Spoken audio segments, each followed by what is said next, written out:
देखिए बच्चों, आज हम लोग स्टडी करेंगे इनऑर्गेनिक केमिस्ट्री क्लास 11th की एटॉमिक स्ट्रक्चर के साथ। इससे क्वेश्चन कैसे कंपटीशन में NEET level, IIT level, JEE level पे क्वेश्चन कैसे पूछते हैं, इस क्वेश्चन को हम लोग जानेंगे। इसके क्वेश्चन कैसे पूछे जाते हैं तो उसका कुछ 60 तरीके हैं, कुछ कंप्लीटेड तरीके हैं। तो 60 तरीके में कैसे हम जानेंगे कि क्या पूछेगा तो क्या इसका जवाब होगा, उसको तो हम लोग पढ़ने के बाद जानेंगे कि क्या है। चलिए हम स्टार्ट करने जा रहे हैं। देखिए यहाँ पे एटॉमिक स्ट्रक्चर। एटॉमिक स्ट्रक्चर क्या होते हैं तो एटम क्या होता है, सबसे पहले तो हम लोग ये जानेंगे। एटम से पहले ये जानेंगे कि पदार्थ क्या होते हैं। पदार्थ है जिसको मैटर बोला जाता है। तो सबसे पहले ऋषि मुनि जो थे उन लोगों ने बताया, जैसे प्लूटो, अरस्तु, कणाद ऋषि, इन लोगों ने ये बताया कि परमाणु यानी पदार्थ का सबसे सूक्ष्मतम कण क्या होता है, परमाणु होता है। सब लोग जानते हैं कि पदार्थ जो होते हैं ये परमाणु से मिलकर के बने होते हैं। सब लोग ये जानते हैं कि परमाणु जो होते हैं, एटम जो होते हैं, ये आपका एटम है।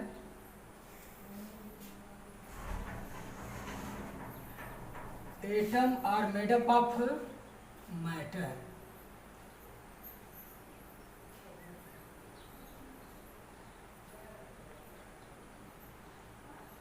Matter are made up of atom. Matter are made up of a matter, made up of a matter of atom. पदार्थ जो होते हैं वो बने होते हैं, मेडअप होते हैं एटम से। कोई पदार्थ हो, दुनिया का कोई पदार्थ आप ले लीजिए, यदि उसको तोड़ते तोड़ते तोड़ते तोड़ते इतना छोटा तक हम तोड़ दें, इतना छोटा भाग कर दें कि उस छोटे भाग को हम कहेंगे कि ये परमाणु है। लेकिन पहले के ये कणाद ऋषि, प्लूटो और अरस्तु ने ये बताया कि पदार्थ का सबसे छोटा कण जो होता है क्या है, परमाणु। उन लोगों को ये नहीं पता था कि परमाणु के अंदर भी कुछ ऐसे, क्योंकि खोज नहीं थी इलेक्ट्रॉन की, न तो प्रोटॉन की, न तो न्यूट्रॉन की, इन सब चीज़ों की खोज नहीं थी, जो सब एटॉमिक पार्टिकल या कहा जाए कि छोटे छोटे पार्टिकल की खोज नहीं थी। इसीलिए उन लोगों ने ये बताया कि पदार्थ का सबसे सूक्ष्मतम कण, 60 में हम लोग जानेंगे कि पदार्थ का सबसे यानी मैटर का सबसे छोटा पार्ट जो होता है ये क्या होता है, परमाणु होता है। तो परमाणु जो होते हैं सबसे छोटा। अब इसमें हम एग्जाम्पल ले लें कि सपोज करिए कोई मैटर है, दुनिया का कोई भी मैटर हो, इसको यदि हम क्या करें कि ब्रेक करते जाएं तो इसका स्मॉलेस्ट पार्टिकल जो है इसको हम बोलेंगे परमाणु। तो उन लोगों के समय इन सब चीज़ों का अध्ययन नहीं था, इन सब चीज़ों की खोज नहीं थी, इलेक्ट्रॉन, प्रोटॉन, न्यूट्रॉन की। तो कणाद ऋषि, प्लूटो, अरस्तु ने बताया कि पदार्थ का सबसे सूक्ष्मतम कण जो होता है वो क्या होता है, आपका एटम या परमाणु होता है। तब इसके बाद डाल्टन ने अपनी थ्योरी दी कि डाल्टन की थ्योरी क्या थी, डाल्टन थ्योरी या डाल्टन का सिद्धांत क्या था, डाल्टन थ्योरी।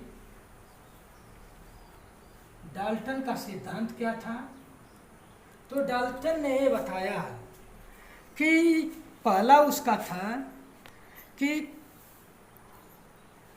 किसी पदार्थ का सबसे सूक्ष्मतम कण परमाणु होता है जो अविभाज्य होते हैं। यानी किसी पदार्थ का सबसे सूक्ष्मतम कण क्या होते हैं, परमाणु होते हैं जो अविभाज्य होते हैं। दूसरी बात बताई कि एक तत्व के परमाणु समान होते हैं। जैसे आप लोगों ने देखा होगा कि आइसोटोप्स में एक ही तत्व के परमाणु समान इसलिए होते हैं क्योंकि इनके केमिकल और फिजिकल प्रॉपर्टीज सेम होते हैं। आइसोटोप्स में आप लोगों ने देखा होगा कि वे तत्व जिनके परमाणु क्रमांक समान होते हैं उनको हम क्या बोलते हैं? आइसोटोप्स बोलते हैं। तो यानी कि मैटर जो होते हैं, फर्स्ट पॉइंट जो थी, पदार्थ छोटे छोटे कणों से मिलकर बने होते हैं और एक क्या होते हैं? अविभाज्य होते हैं। डाल्टन ने बताया कि पदार्थ छोटे छोटे कणों से मिलकर बने होते हैं और ये अविभाज्य होते हैं। दूसरी बात बताई डाल्टन ने कि एक तत्व में परमाणु जो होते हैं ये समान होते हैं। तीसरी बात बताई कि भिन्न भिन्न तत्व में परमाणु के केमिकल और फिजिकल प्रॉपर्टी जो होते हैं ये भिन्न होते हैं। चौथी पॉइंट डाल्टन ने बताई कि पदार्थ को न तो उत्पन्न किया जा सकता है और न ही नष्ट किया जा सकता है लॉ ऑफ कंजर्वेशन से, यानी कि द्रव्यमान संरक्षण के नियम का पालन करते हुए डाल्टन ने बताया कि किसी पदार्थ को न तो उत्पन्न किया जा सकता है और न ही नष्ट किया जा सकता है, केवल एक रूप से दूसरे रूप में बदला जा सकता है। यानी कि एटम को न तो क्रिएट किया जा सकता है न तो destroy, only change one form to another form में किया जा सकता है। तो डाल्टन की जब थियरी गई तब हम ये जानेंगे कि एटम में जो सब एटॉमिक पार्टिकल्स इलेक्ट्रॉन, प्रोटॉन और न्यूट्रॉन होते हैं, अब इसके विषय में हम लोग अध्ययन करेंगे। तो ये जाने कि इलेक्ट्रॉन क्या होते हैं, प्रोटॉन क्या होते हैं, जो पार्टिकल होते हैं। तो अब देखिए, इसको हम शॉर्ट तरीका ये कर रहे हैं कि ये लोग बताए कि एटम जो होते हैं इनडिवाइजिबल पार्टिकल होते हैं। एटम जो होते हैं अविभाज्य कण होते हैं। एटम को हम आगे नहीं तोड़ सकते हैं, लेकिन जैसे जैसे खोज आगे बढ़ती गई तो वैज्ञानिकों ने देखा कि एटम को भी तोड़ा जा सकता है। किसमें? Electron, proton, neutron. यानी कि एटम के अंदर ये सब पार्टिकल होते हैं क्या? तो एटम जो आपके होते हैं ये 2 पार्ट से मिलकर बने होते हैं। एटम जो है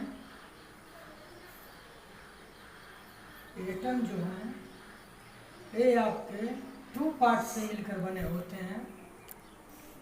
पहला क्या है? न्यूक्लियस।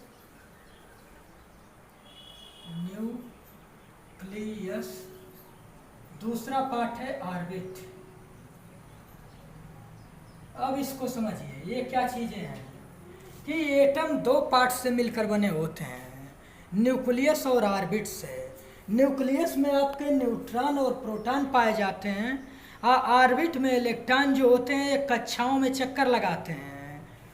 यानी कि न्यूक्लियस में ये जो आपका नाभिक होता है इसमें आपके न्यूट्रॉन और प्रोटॉन पाए जाते हैं और ऑर्बिट में क्या होते हैं? इलेक्ट्रॉन मूव करते हैं कि इलेक्ट्रॉन जो होते हैं चक्कर लगाते हैं। अब इसको हम लोग देखेंगे कि ये जो सब एटॉमिक पार्टिकल हैं इनकी क्या प्रॉपर्टी हैं, इन पे कैसे आवेश हैं। इसको पढ़ने के बाद हम लोग इलेक्ट्रॉन की खोज के विषय में विलियम क्रूक्स जो काम किए थे अब उस चीज़ को पढ़ेंगे। इससे पहले हम ये जानेंगे कि इनके प्रॉपर्टी क्या होते हैं। तो इसमें आप देखिए ये चीज़ है,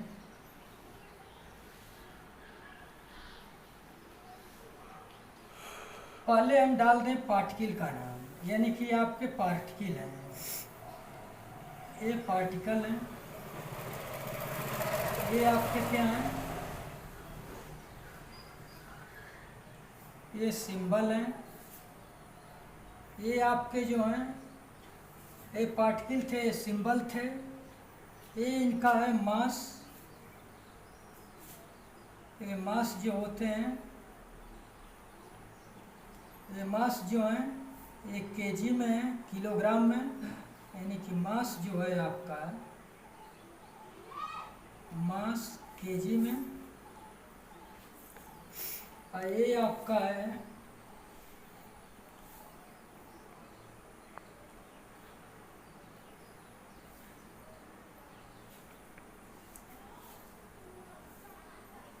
रिलेटिव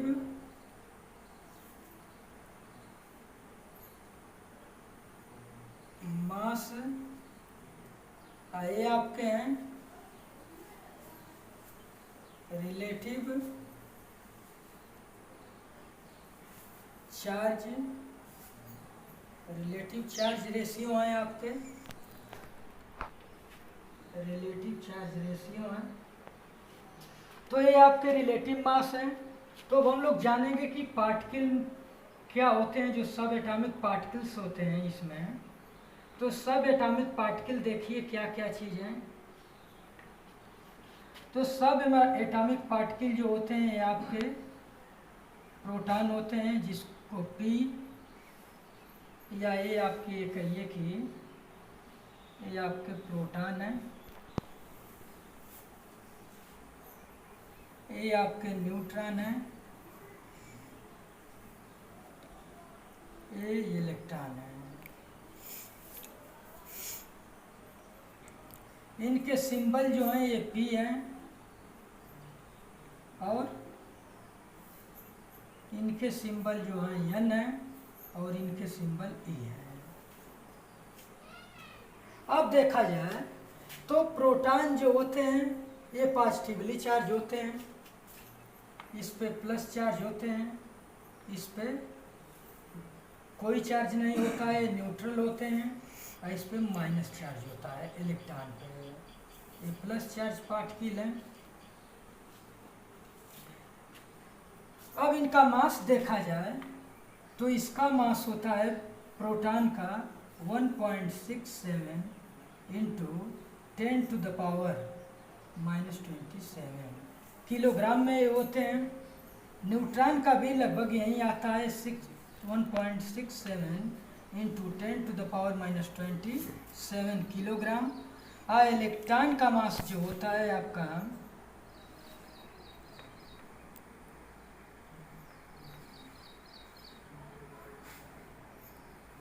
ये आपका आता है 9.1 इंटू 10⁻⁻31।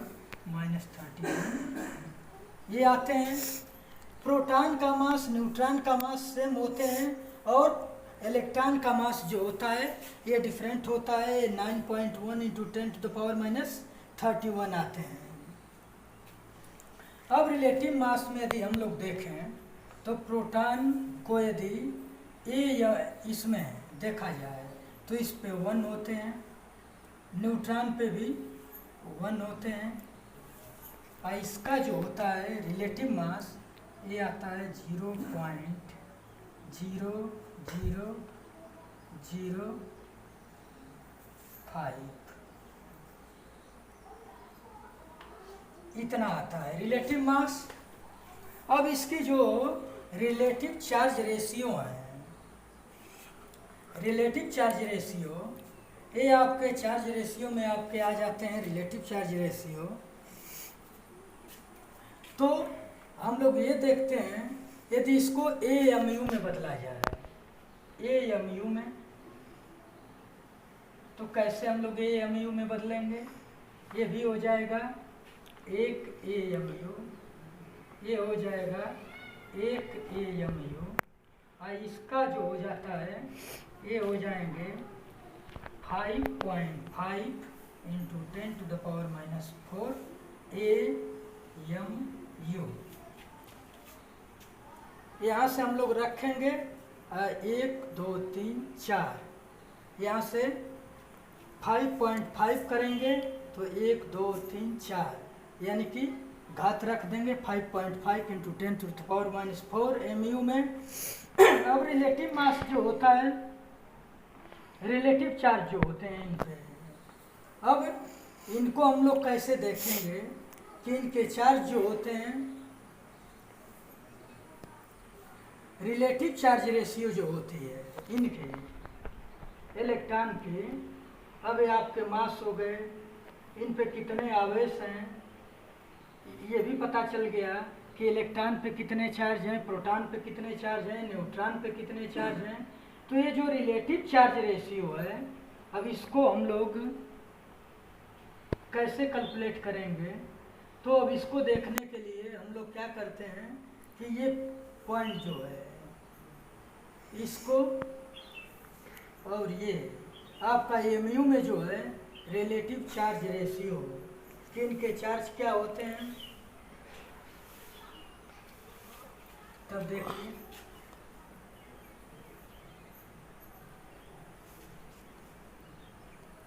वन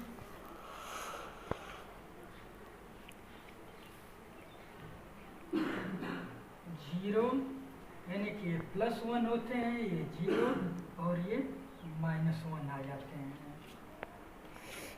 इनका ये जो है रिलेटिव चार्ज रेशियो, यानी कि ये किलोग्राम में दिया है, यदि ग्राम में हमें बदलना है तो हम क्या करेंगे, इसको 1000 से मल्टीप्लाई करके इसको हम किस में बदल देंगे, ग्राम में। तो ग्राम में यदि आप चाहें तो ग्राम में लिख लें, नहीं तो मास जो होगा इसका केजी में होगा।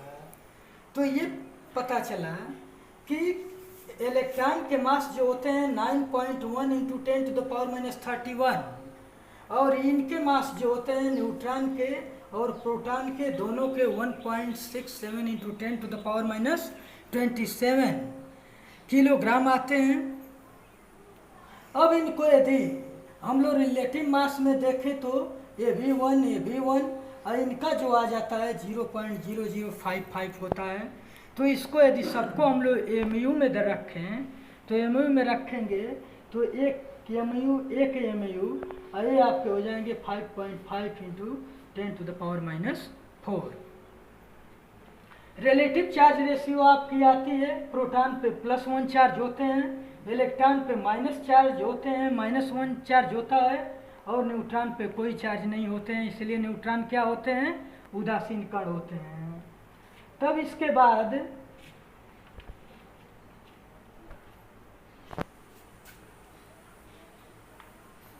इस चीज को फैराडे ने भी बताया, कि उन दिए थे Faraday, first law, second law, third law, उनके 2-3 नियम थे फैराडे के। तो सिंपली वे में हम जानेंगे कि फैराडे के अनुसार ये क्या चीज होते हैं, कोई पार्टिकल जो होते हैं। फैराडे ने ये बताया कि इसमें जो सब एटॉमिक पार्टिकल इलेक्ट्रॉन, प्रोटॉन और न्यूट्रॉन होते हैं, तो उन्होंने इलेक्ट्रोलिटिक सॉल्यूशन प्रिपेयर किया, जैसे सपोज करिए NaCl का। तो फैराडे के अनुसार यदि हम लोग देखें तो वो भी बताया कि इन पे चार्ज होते हैं, जो इलेक्ट्रॉन प्रोटॉन और चार्ज क्यों क्रिएट होते हैं उन्होंने भी बताया।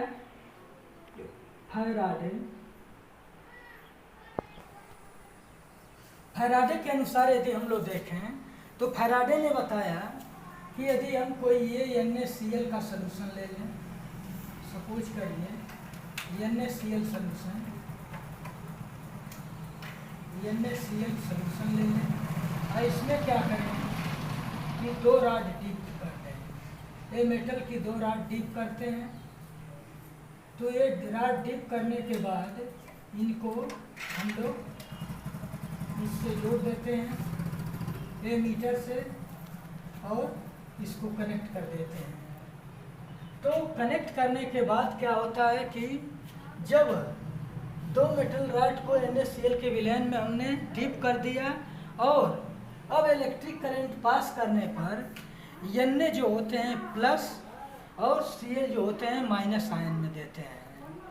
यानी कि चार्ज एक दूसरे से कैसे क्रिएट होते हैं, इसको फैराडे ने भी बताया कि चार्ज कैसे क्रिएट किया जाता है।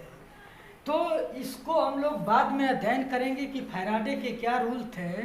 इससे पहले हम लोग अब सबसे first point, discovery of electron. Electron की खोज में विलियम क्रुक्स ने क्या किया था। Discovery of electron, discovery of electron, कैसे इलेक्ट्रॉन की खोज हुई थी, इसमें देखिए विलियम क्रुक्स।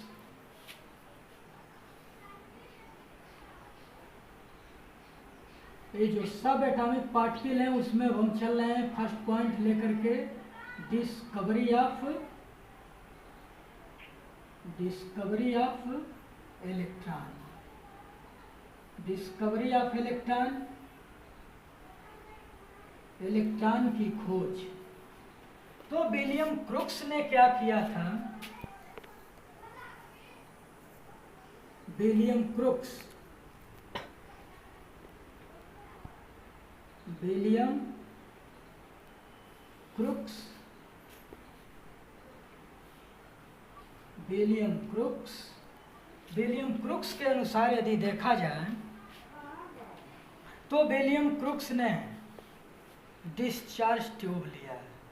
तो डिस्चार्ज ट्यूब क्या होती हैं, ये कांच की एक नली होती है और लगभग 60 सेंटीमीटर लंबी नली लिया है। तो देखिए कैसे अभिक्रियाएं। अब उसमें क्या किया कि 2 प्लेट लिया, एक कैथोड एक एनोड। इसको देखिए बच्चों, एक कैथोड और एक एनोड लेकर के विलियम क्रुक्स ने अपना एक्सपेरिमेंट स्टार्ट कर दिया। ये लिया लगभग 60 सेंटीमीटर की लंबी नली लिया है, ऐसे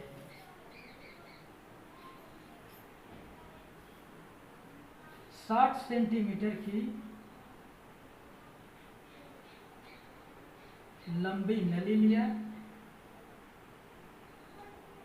इसमें एक सिरे पे,